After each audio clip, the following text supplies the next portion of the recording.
ಇದ್ದರು, ಅವರು ಕೂಡ ಕನ್ನಡದವರೇ.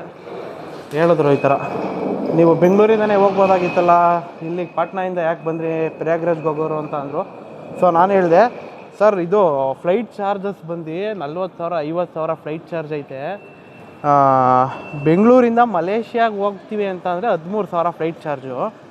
ನಮ್ಮ ಅಂದರೆ ಅಪ್ ಆ್ಯಂಡ್ ಡೌನ್ ಬಂದು ಮಲೇಷ್ಯಾಗೆ ಎಷ್ಟು 23,000 ಒಳಗಡೆ ಮುಗಿದೋಗುತ್ತೆ. ಎಲ್ಲಿಂದ ಬೆಂಗಳೂರಿಂದ ಮಲೇಷ್ಯಾಗೆ just 23,000 up and down round trip flight charge. But ಅದೇ ಬೆಂಗಳೂರಿಂದ ಪ್ರಯಾಗ್ರಾಜಿಗೆ ಫ್ಲೈಟ್ ಚಾರ್ಜ್ ಬಂದು 55,000 45,000 35,000.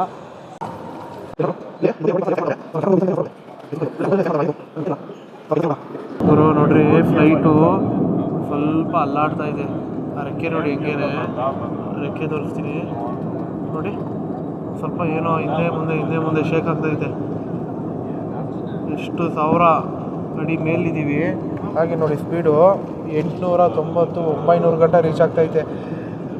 ಇಲ್ಲಿ ಬೇರೆ ಇವ್ರು ಗಗನ ಸಚಿವರು ಬಂದು ಅವಾಗಿಂದ ಸೀಟ್ ಬೆಲ್ಟ್ ಹಾಕೊಳ್ಳಿ ಅಂತಾರೆ. ಆ ಕಡೆಯಿಂದ ಈ ಕಡೆ ಬರ್ತಾರೆ, ಈ ಕಡೆಯಿಂದ ಆ ಕಡೆ ಬರ್ತಾರೆ. ಗುರು ಒಂದು ಟೈಮು ಬೀಜ ಎಲ್ಲ ಬೈಕೊಂಡ್ಬಿಡ್ತೈತೆ ಗುರು. ಈ ನಾಯಿಗಳು ಹುಚ್ಚ ಹೋಯ್ತವಲ್ಲ ರೋಡ್ ಮೇಲೆ, ಹಂಗೇನೆ ಗುರು. ಇಲ್ಲಿ ಬಿಹಾರ್ ಅವರು ಪಚ್ಕ ಅಂತ ಉಗಿತಾ ಇರ್ತಾರೆ.